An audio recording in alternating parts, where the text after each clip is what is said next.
in the second quarter, sees his man going down the seam, and just takes a shot immediately in between 3 defenders, sets up a touchdown. And it's not just the decisiveness that I like here, because what we're really focusing on here is the touch. So when he drops this thing in, boom, this ball is in rhythm for the receiver and right between this triangle of defenders, so that the receiver can just quickly transition to becoming a ball carrier, gets him a touchdown. Hello, good people. Green Bay Packers fans, football fans, and random internet viewers who are at least a little bit curious about how football is played at the pro and college level. My name is Tim Noonan. I've been a Packers fan for the last 20 years and a fan of scouting college players for the last 8 years. And today I will be looking at some tape of the Packers' 7th round pick, quarterback Michael Pratt out of the University of Tulane. If you like the video, make sure to take a second to hit the like button, subscribe to the channel, and hit the little bell so that you know the next time I'm on here talking about football at the pro or college level. Without further ado, let's get into what to expect from this breakdown of Michael Pratt. The first trait of Pratt's that I want to talk about is his touch with the ball. He has not just good accuracy, timing, and anticipation a lot of the time, but in particular, he has a really good touch on the ball. And what I mean by touch is the ability to put the ball where it's easier for a receiver to come down with. It seemed like every ball that he threw to his receivers was very catchable as long as it was on target. The velocity was right. It was usually dropped in the bucket if it was over the shoulder. He wasn't just firing the ball at guys. It was almost like watching a really good jump shooter when he would throw the ball. Like, he just had a fluid motion. It was precise, and it was always just so soft in the receiver's hands. So we'll look at some plays where he has not just good placement and good accuracy, but he's throwing the ball in such a way that it's very, very easy for his receivers to catch. The second trait that I want to talk about is the quickness that he goes through his reads and his aggressiveness. He does a lot of work pre-snap and commits pretty quickly after the snap to where he wants to go with the ball. He does show the ability to go through progressions and kind of read through things, but if he thinks a receiver has a chance one-on-one to beat a defender, he's going to go there and he's going to give his receiver a chance to take that victory over the defender. What you see a lot of the time is if he sees the back of a defender's jersey, he's going to attack it. And there's some really fun throws.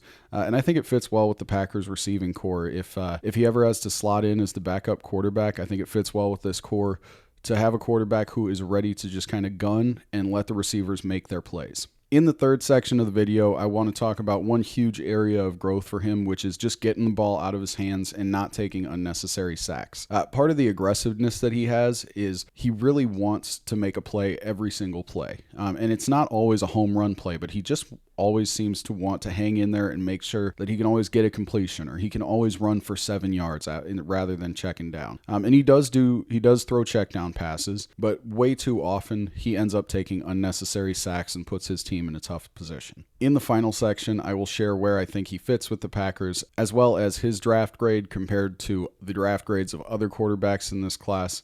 And I even look back at a couple of quarterbacks who I graded in previous years to kind of put in context what those numbers mean. As for the fit with the Packers, where I really see him is just being a practice squad guy. He could hang around for a while. He may earn a roster spot down the line, but just with the inconsistency of getting the ball out of his hands and some limits to his arm strength and velocity, I just don't see him beating out Sean Clifford right now for a roster spot, and I don't see the Packers rostering 3 quarterbacks. I'll get into some of those details. We'll also look at some of the high points of the unique parts of Michael Pratt's game. He is a capable runner, and there's just some really cool wrinkles to his game. So all in all, excited to dig into his stuff and see what the future holds for this young man. So let's get to it. In this first section, we're just going to look at the touch and precision he has on his passes. What we're seeing here is the rollout, right? And he's looking at this corner route and just holding the defenders there, then drops the dime to his guy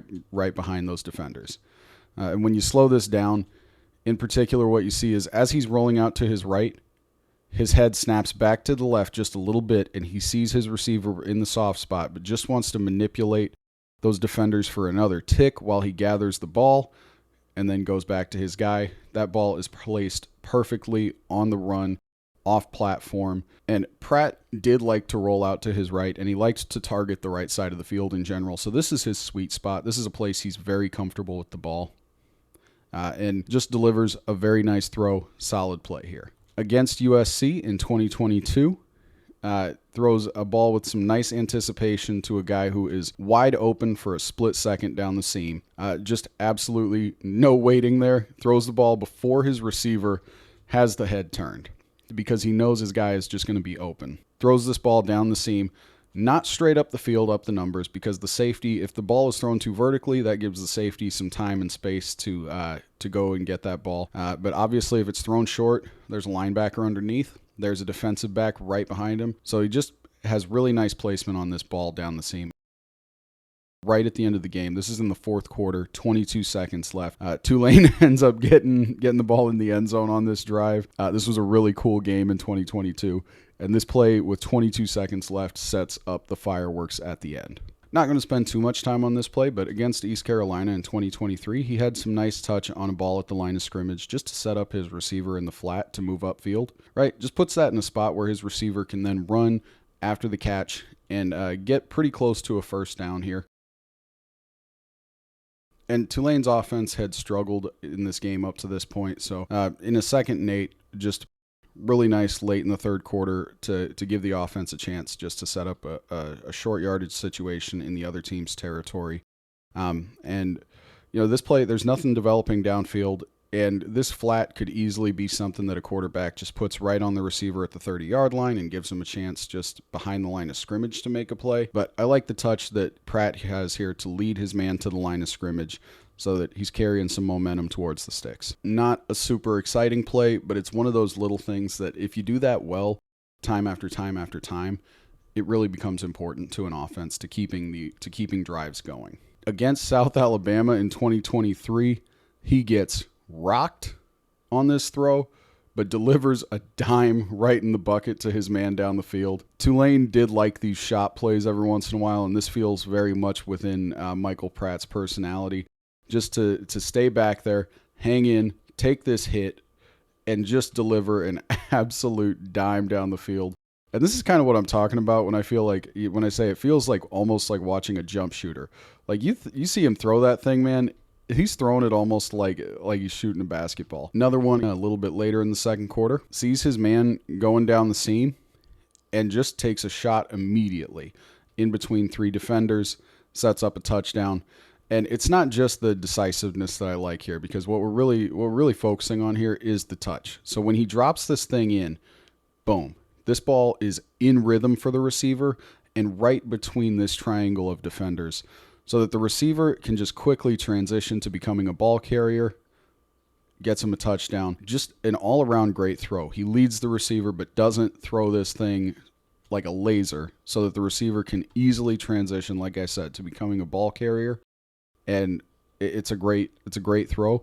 The second area of Pratt's game that I want to look at is just how quickly he goes through reads, how quickly he decides where to go before the snap, and not in a way where he's just married to one idea and it's whether it's a good idea or not. There is a rhyme and reason. There is a soft spot to the defense that he's attacking.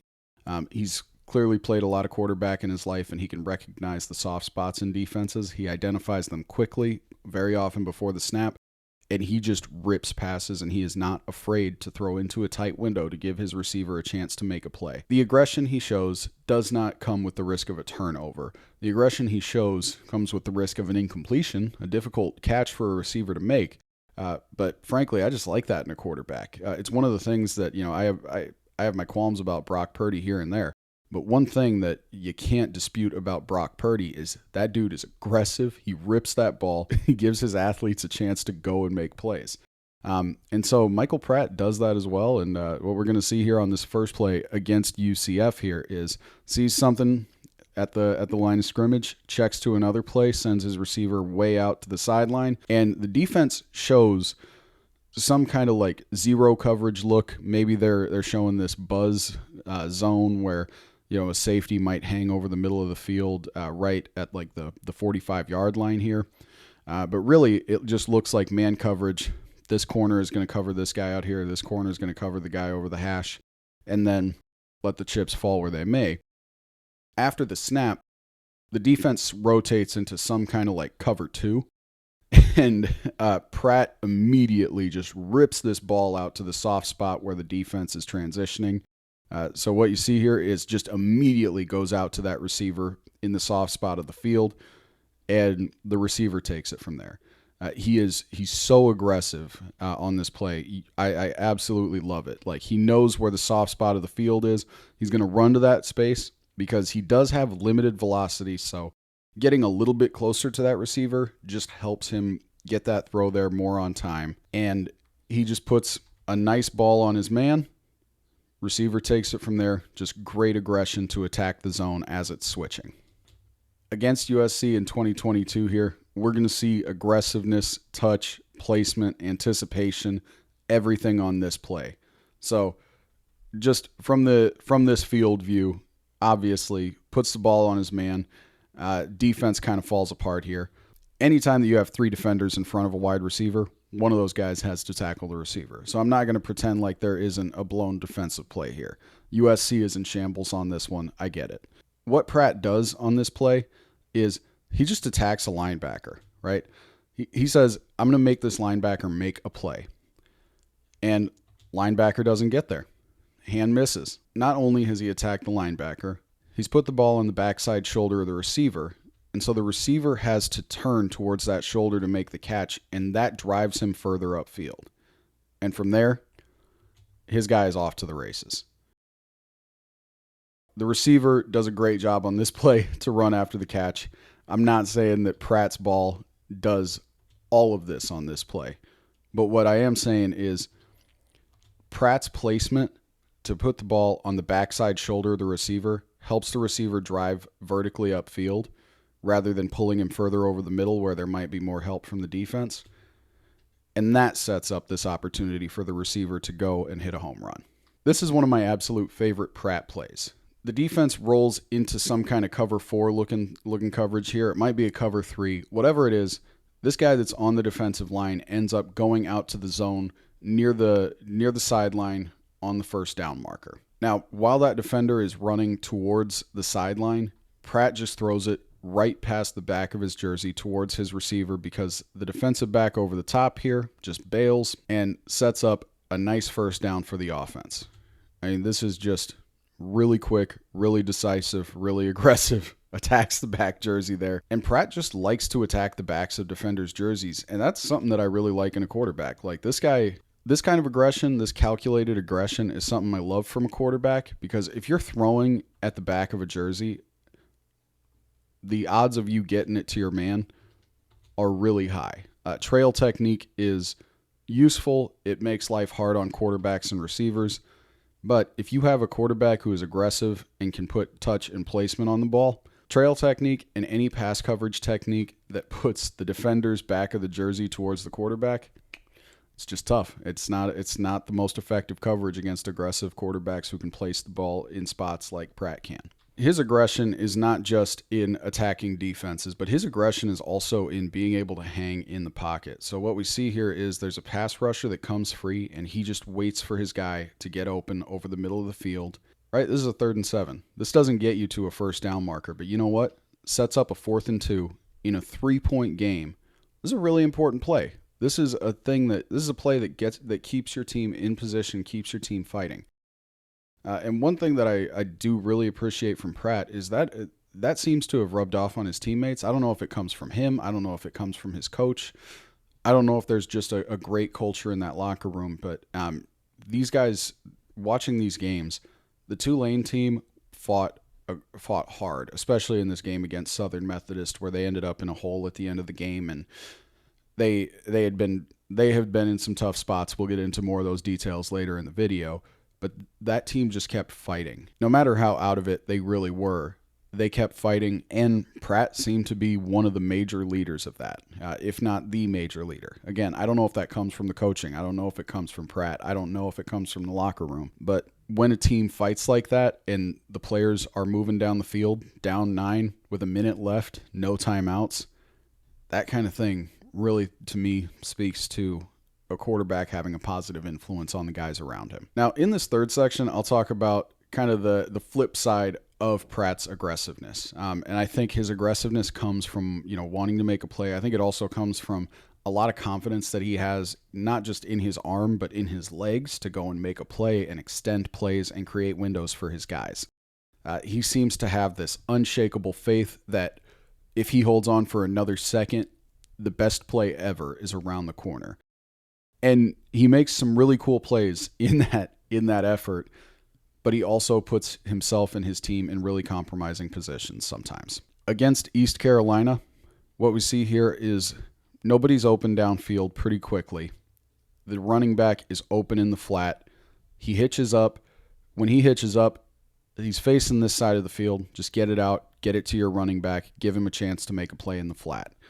Instead, hitches up, runs around, ends up taking a sack here. And he doesn't have a ton of time after he hitches up to go and drop this ball off to the running back, but he does have just a little bit of a window right there. Right? Hitch, and there it is. There's the spot. Nobody's open downfield. The pocket's collapsing. Just drop it off to the running back. Get it out of your hands. And as you'll see, this is kind of a theme within his game. Against SMU in 2023, we just see the pocket collapse all around him, and he is a little bit too calm, cool, and collected under pressure here. I would like to see much more of a sense of urgency from my quarterback when both tackles are backed up into your lap. On the secondary angle here, you really see how close they get to disaster when this defensive lineman gets a hand on that ball.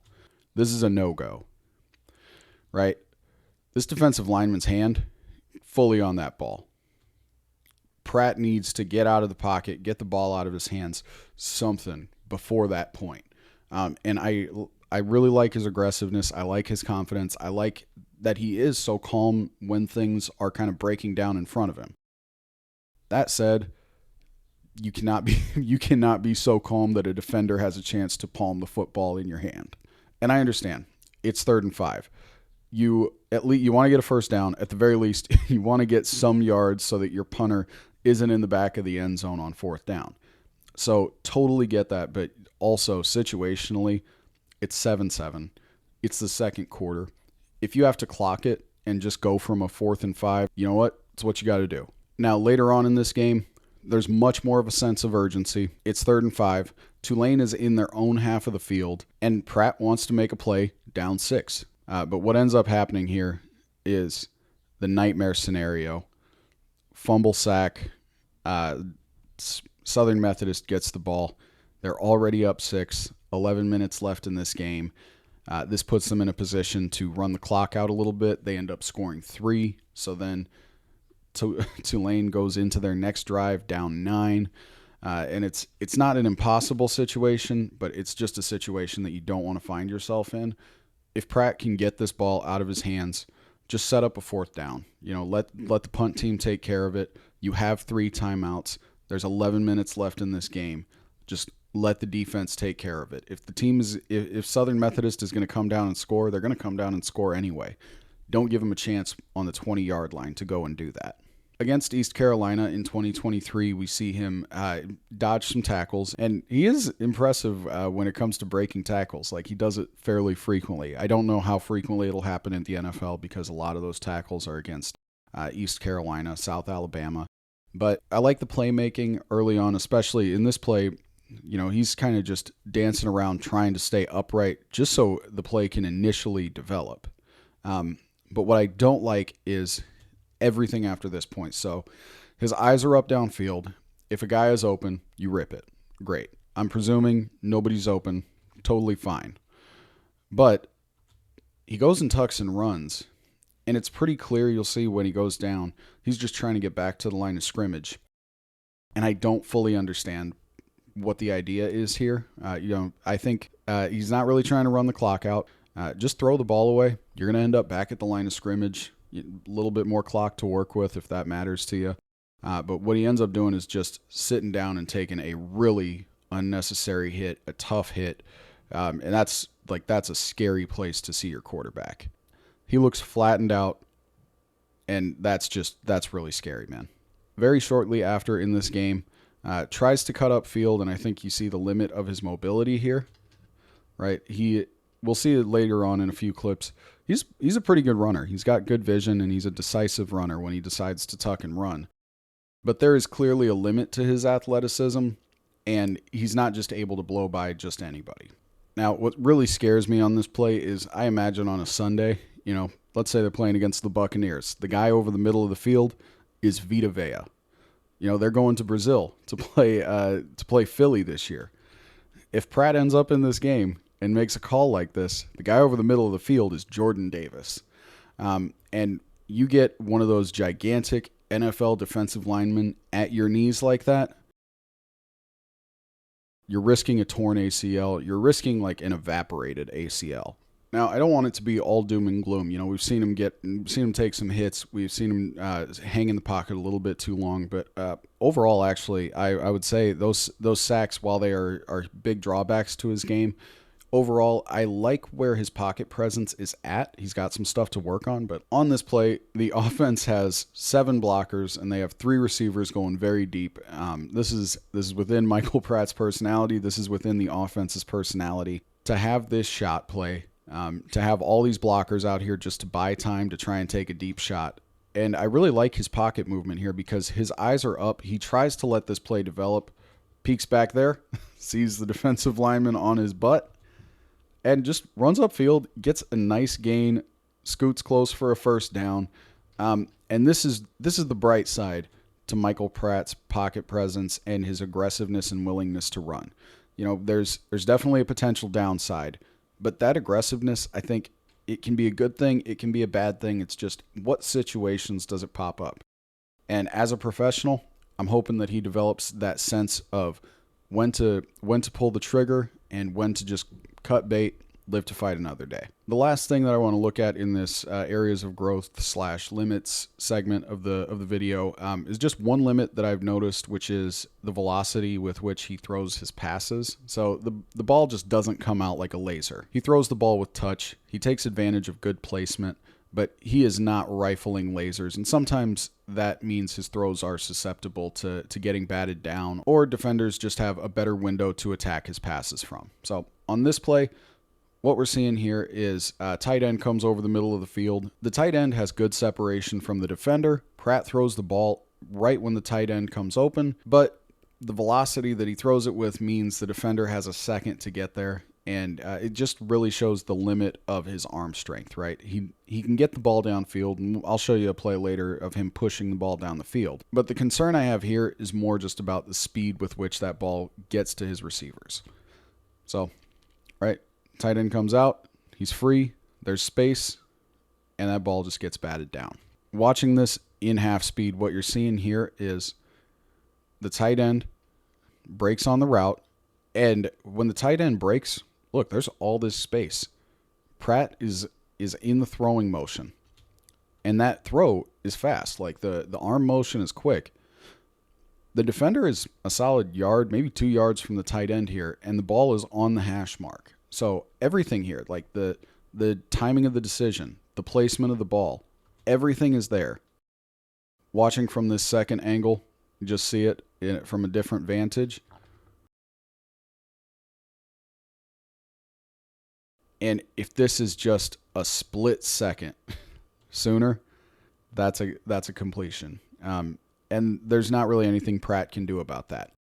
Like I said, that ball is thrown in a good spot with good timing and everything. It's just, this is a limit to Pratt's game. He seems to know it's a limit to his game. He doesn't try to rip many passes into tight windows. Instead, he's just trying to drop nice, precise passes into comfortable windows or in contested spaces where his receiver has some kind of advantage. I don't see this being a huge issue in his game. I don't think we're going to see a million passes like this. I just think this is something to work around. So in this last section, I'll talk a little bit about where I see him fitting with the Packers, and I will get to his draft grade and how he stacks up to other quarterbacks near the end of the video. In this first clip against South Alabama in 2023, what we see is he goes through his reads and he stays coiled the entire time that he's ready to throw. So what I mean by coiled is, if you're going to flick somebody, you've got to be coiled. You got to be ready. You're not going to walk up and flick somebody like that. It's just not, you got to be ready. And so in the same way, if you're going to throw a football, your feet got to be shoulder width apart. Hands got to be ready to deliver that pass, whatever that looks like pre-pass for you as a quarterback. So what we'll see on this play is he goes over to his first read. Boom. Feet and body are pointed to that flat guy. All right, it's not there. Move the feet and the body to the next guy, and as it's just so smooth, so fluid, drops a dime right to his guy out there, and it's wide open. This isn't a super tight window or anything. What I like here is just the footwork and keeping himself set up so that when that receiver comes open, he ain't missing. He's ready to go. Against Eastern Carolina in 2023, we see some nice patience in the pocket, and when this defensive lineman falls in front of him, rolls out, and makes a nice off-platform throw underneath to keep things moving along. Like I said earlier, this offense sputtered a bit against East Carolina in the first half, and so a nice underneath throw here just to keep things moving on a 1st and 10, set up a nice 2nd and 6, 2nd and 5, whatever that is. This is important. Plays like this are the lifeblood of an offense, and you clearly see the comfort in the pocket. There's an edge defender sort of in front of him, but he doesn't get too antsy. He doesn't try to cut up into this open space where this linebacker can take advantage of him if he tries to rush. Keeps his eyes up, keeps looking for his man, and then once the defensive lineman falls into his lap, all right, we're rolling out. And just as a cherry on top, off-platform throw, delivered with touch and precision to where only his man can get it. Nice play. Now, earlier I talked a little bit about the limits of his velocity on his passes. That doesn't mean that he doesn't have a strong arm. For whatever reason, some quarterbacks, can really push the ball far downfield, but can't necessarily rip laser fast passes into their receivers. Happens. So what we see here is a nice opposite hash throw. So he's on this far hash, pushes this ball 39 yards down the field from the line of scrimmage, right in stride to his man, between two defenders. The power, the precision here, the touch. It's a nice easy pass for his receiver to catch. This is awesome. And the importance of these opposite hash throws was not something I learned until this year. This is something that came up from football YouTuber Brett Coleman when he talked about scouting J.J. McCarthy, because J.J. McCarthy, the Vikings' first-round pick, does not have a ton of throws to really look at to understand how well he throws a deep ball. And so what Brett did is he went through and he studied those passes that were vertical routes far down the field that JJ had thrown from the far hash. And on those passes, Brett Coleman came away with the notion that JJ McCarthy is a pretty solid deep ball thrower. Now, sample size is limited, so you never know what that could mean. But what that highlights for me is that when you catch these plays that are deep balls down the far side of the hash, one, means a quarterback's coach trusts him to throw it. That's big. And then two, how well does he hit that throw? And for Michael Pratt here, dime. These passes don't mean that Michael Pratt is Jamarcus Russell type thrower. But what this throw means is if you really need him to go and deliver this pass downfield, he can. And so defenses have to respect it. And if they don't, the offense can take advantage of it. A nice wrinkle to Michael Pratt's game is his ability to run with the ball. He has really good vision as a runner, and Tulane liked to run with him. They like the quarterback. They like the QB read option. He pulled the ball a lot in the read option, and they also had just designed quarterback power plays where there's no chance of anyone else running the ball. He's just the guy, and it's not because he's super speedy or super strong or anything. He's sturdy. He's flexible. He moves very fluidly.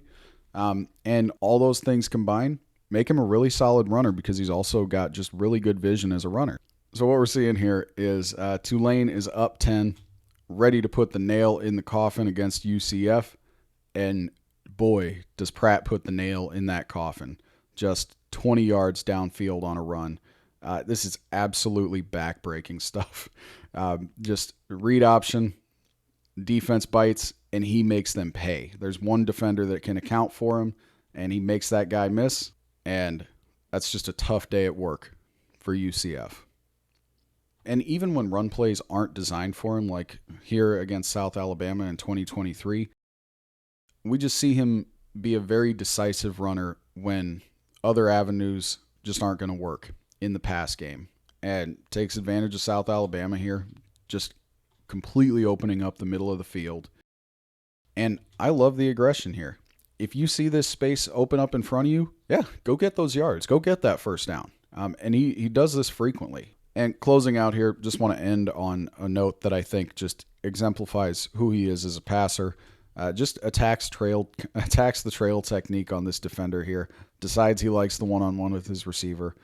He puts the ball in a pretty good spot here. His receiver has a chance to stop, come back for it, just doesn't come away with it. The defender does a nice job to get a hand in there. The placement of this ball could have been a little bit closer to the sideline to put it where only his receiver could get it, but ultimately like the decision, and I think it just exemplifies that when that cornerback goes into trail technique and Pratt sees the back of his jersey, he sees a one-on-one matchup with his receiver, and he wants to give his receiver a chance to go make a play. So that's Michael Pratt.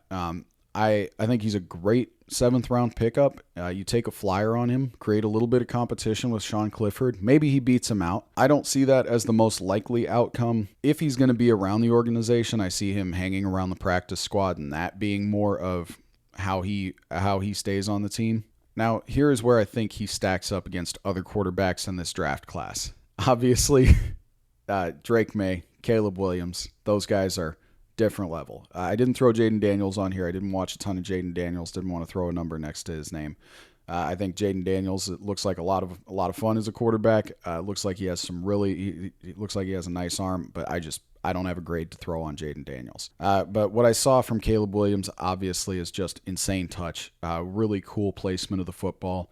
Really great mobility. Nice anticipation. He could work within structure. He could work when plays broke down. I mean, Caleb Williams, just the total package. Drake May, also very nearly the total package. His highlight reel is crazy. I think the comparison of Josh Allen is not entirely accurate, but what it does speak to is he's a big athletic guy. He can move with the ball. He can take on tacklers, and he can attack defenses with very precise throwing. So Drake May, also an upper echelon quarterback. Then you get down to some of these other guys that I think are a little bit closer to Pratt, but these are, granted, some of these grades are years old, like the Herbert and the Lamar grades. That's not what I think of them as quarterbacks now. I'm not trying to get this video to blow up by saying anything about Justin Herbert, right? This is I want to be very clear. This is what I thought of him in 2019. And Lamar Jackson, same thing. I absolutely loved Lamar Jackson coming out of the draft in 2018. I was pulling my hair out that he fell so far in the draft. Even in 2018, loving Lamar Jackson, loving the way he would read through a pro-style offense, loving the way that he would carve defenses up pre-snap. I still had my reservations largely around velocity. And so, no quarterback prospect is perfect coming out. I just want to give you some context of what I think of Michael Pratt compared to some other guys. Now, do I think that Michael Pratt has the potential to become what Lamar Jackson and Justin Herbert became? No. I think Michael Pratt is a quarterback who can become a very strong backup. He clearly plays with a lot of confidence. He clearly understands the game really well. He can add to a quarterback room with his understanding of the game. And when he's on the field, he can attack defenses with anticipation, with nice, soft touch throws, and with really aggressive running. Even though he is a 7th-round quarterback, even though he does have flaws in his game, even though he does have physical limitations, there is a lot of good to his game. And he creates first downs, he creates scoring opportunities, he creates big chunk plays with his legs and with his arm. So how he attacks the game is going to look different from a lot of quarterbacks, but he still attacks the game in a way that his teammates seem to appreciate, and which I think if he ends up as the backup quarterback for us, if we find Michael Pratt out there on Sundays, the offense wouldn't look the way that we are accustomed to with a gunslinging big arm quarterback, but there are a lot of offenses that don't run that way. If you like the video, make sure to take a second to hit the like button, subscribe to the channel, and once you've done that, hit the little bell so that you know the next time I'm on here talking about football at the pro or college level. Hope you have a good day. Thank you for taking the time. Peace.